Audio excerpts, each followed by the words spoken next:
Hello everyone, and welcome to the next installment of my long-form developmental video series for Voxel. Today, I will be covering how I implemented LOD into my terrain, the technical challenges involved, and how I improved the visual experience of the game with shaders. So, the terrain in Minecraft is pretty good. Biomes are extremely diverse and pretty large in scale. However, one commonly cited drawback is the somewhat lackluster terrain render distance. It's quite easy to think, why not just increase the render distance? Computers are faster than ever before. Surely it could be fine. Unfortunately, it's not as simple as it may first appear to be, and in the first part of this video, I shall explain why. Firstly, let's define what exactly render distance is in Minecraft. Render distance refers to exactly how many chunks in each cardinal direction will be loaded around you, not including the current chunk you're in. The number of chunks loaded for any given render distance can be calculated using the following formula. Render distance times 2 plus 1 to the power of 2. This approach makes a square of chunks around the player where the number of chunks, including the edge but not including the center, is equal to the render distance. For example, if render distance was 1, the final chunk count would be 9, if 2, then 25, if 4, then 81, if 6, then 169, and if 8, then 289. So now that we have defined render distance, what exactly is a chunk? In simple terms, a chunk is a micro-vertical slice of the Minecraft world. Each chunk is exactly 16 by 384 by 16 meters and/or blocks in size, meaning each chunk contains exactly 98,304 blocks in total. So why is this important when discussing render distance? Well, since each chunk requires computational resources to exist, and since we are dealing with multiple chunks, the amount we load matters. For simplicity's sake, we will assume every block inside a chunk requires exactly 2 bytes of memory. Therefore, each chunk will require exactly 192 kilobytes or 0.187 megabytes. Now in reality, the amount of data per block can vary in Minecraft, but from my own research and just looking it up, it can range from 1.5 to 3 bytes per block. Running the math for some common render distance values, those being 8, 16, and the maximum for Java Edition, 32, we end up with 54, 204, and 792 megabytes respectively. Since each chunk is 16 meters across, on max render distance, you can expect to see at most roughly 712 meters away, or about 0.712 kilometers. Now, 792 megabytes of memory in the year 2026 is not a tremendous amount of memory. However, it does give us an early warning sign as to what is to come. If we crank up the render distance to match that of what can be expected in real life, in other words, up to the horizon, we are looking at 4.7 to up to or around 100 kilometers. Translating that into render distance, we end up with roughly 294 and 6,250. If we calculate the memory required to load that many chunks, we get 63.5 gigabytes for a 294 render distance, and an insane, eye-watering 27.9 terabytes for 6,250 render distance. Just from a memory standpoint alone, this is not practical. Even on the lower end, 63.5 gigabytes of memory needed to just hold block data, while certainly possible on modern high-end hardware, the rendering and CPU game logic for all of those chunks would most definitely bring the game to a crawl. This doesn't even factor in multiplayer, where multiple players could be moving frequently, causing the server to rapidly unload, load, and generate new chunks from scratch. Or the network throughput required to sync block changes to multiple players simultaneously. Many servers keep their chunk load distance around 4 to 8 just to keep CPU and memory usage manageable.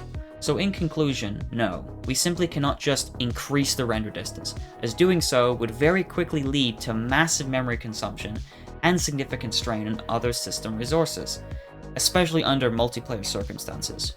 Without some significant, major, underlining restructure, it is simply not possible to increase the render distance. So, what's the solution? Well, there is no single best solution, as there will always be some drawback to whatever approach is taken. Sometimes that drawback is the time and energy required to implement the solution in the first place. Opportunity cost can be very easy to overlook when developing a video game. It can be great thinking of all the various features, mechanics, or optimizations that might go into a project, but our lives are finite, and sometimes good enough or performs well enough is fine. With all that out of the way, let's discuss a solution, that being LOD. LOD stands for level of detail and is frequently brought up in discussions surrounding game optimization and, well, Minecraft's lack thereof. In game development, level of detail refers to a system where multiple versions of the same object are created at different levels of visual complexity. As an object becomes further from the camera, or less important to the overall scene, the game switches to a lower detailed version to improve performance. For example, an open world game might use a high poly mesh for a nearby tree, but swap to a simpler mesh as the tree gets further away. Now, as it currently stood back in December, the Voxel game client could render up to around 5 chunks in each direction, including up and down, to form a sphere of chunks loaded around the player. I wanted to implement a version of LOD to not just slightly extend the render distance, but to render the entire world. Keep in mind that worlds in Voxel are gigantic cubes 8,192 meters across, with a final block count of over 500 billion, and a raw memory footprint of roughly a terabyte. My first challenge was just figuring out how to apply the concept of LOD to Voxel in the first place. LOD is relatively straightforward to conceptualize when you already have a fully detailed version of what you're trying to implement it on. For example, in a game where the map is not procedurally generated, and the location of every object is known and clearly divided into separate categories and instances, such as cars, trees, NPCs, buildings, the ground itself, and other random props, you can simply create lower poly versions of each and dynamically swap between them when necessary. However, in Voxel, everything from the ground to trees to ore is just blocks within chunks, with each chunk possessing its own mesh. Because the entire world is both procedural and modifiable, you cannot create various lower poly versions of every possible chunk mesh beforehand, unless of course you're willing to buy more RAM sticks and hard drives than there are atoms in the observable universe to hold them all. So instead, lower poly versions of chunks must be generated on the fly? Problem solved? Nope, not really. Even if every single chunk could have its mesh simplified down to just a single cube, I would still need over 13 million chunks to fill the entire world, which is still closer to 2 orders of magnitude higher than what's feasible, so I need a different approach. The only way to reduce the number of chunks without leaving empty gaps in the world is to increase the physical size of each chunk. Doing it this way decreases the total number of chunks required to fill the entire world, since each chunk takes up more volume, leaving less room for others. So how do you divide the world up into a collection of chunks that can vary in size? Introducing the Octree. An octree is a data structure used to split 3D space into smaller octants, or cubes for that matter. It has a lot of use cases, from computer graphics to collision detection. However, in my case, it's used to split my world up into ever smaller octants. Each time an octant is split, it creates 8 child octants, which physically reside within the confines of their parent octant node. Each octant represents a single chunk, with the octant's size essentially acting as the level of detail. Lower detail means greater octant size. Greater detail means smaller octant size. By using an iterative and recursive algorithm, I can precisely generate progressively smaller octants the closer we get to the player's position. The core idea is that as a chunk's size varies, the number of blocks contained within remains static, meaning no matter what, every single chunk has the same number of blocks. This reduces the amount of memory needed, since we are dealing with only a tiny fraction of the number of blocks we did before. This leads to larger chunks rendering out at a lower resolution of the map in comparison to their smaller counterparts. It essentially achieves the same underlining effect as a traditional level of detail system, since chunks with the highest level of detail are spatially located closest to the player. So, problem solved? Almost, but there are a few snags. To generate the mesh of any chunk, we need underlining block data. Block data does not magically appear at my convenience, it must come from somewhere, which leaves me with 2 options. Option A, I reference block data already existing in memory and/or saved to storage. For smaller octants surrounding the player, their corresponding chunk is already loaded into memory and is easily accessed. However, for farther away and larger octants, data must first be loaded from storage and decoded before it can be worked with. This becomes rather tricky and resource intensive for two reasons. Reason number one, the block data needed to construct larger octants may reside in two or more separate files, and therefore would require additional logic to piece together the block data into one cohesive unit. Reason number two, larger octants would quickly require dozens if not hundreds of separate files. For context, a Voxeloris world is split into many smaller region files. It's done this way for simplicity and other performance reasons. And despite each region being relatively small, loading and unloading hundreds of them constantly is not only taxing on disk usage, but also memory, since each region would need to be loaded into memory briefly while it's being read. Not to mention, it could also be risky from a data integrity standpoint. If one thread is saving and another is loading the same file, it could cause data corruption and other runtime errors, meaning I would need even more additional logic to prevent race conditions from occurring. So what about option B? I take the same approach as option A for smaller chunks, since that part is relatively easy. However, for larger chunks, I simply run the terrain generation algorithm for the whole thing. Now, while it is true that terrain generation can be taxing on the CPU, I only need to run the algorithm for chunks that are not super close to the player, because their block data is already loaded in memory. And since the highest detail of chunks is found nearest the player, I can significantly reduce the amount of fresh block data I need to generate. The final amount of block data collectively between all chunks is so small that when compressed, I can simply send it over the network to not just one player, but multiple players simultaneously, all with potentially different sets and sizes of chunks. The result is, well, in my opinion, not too bad.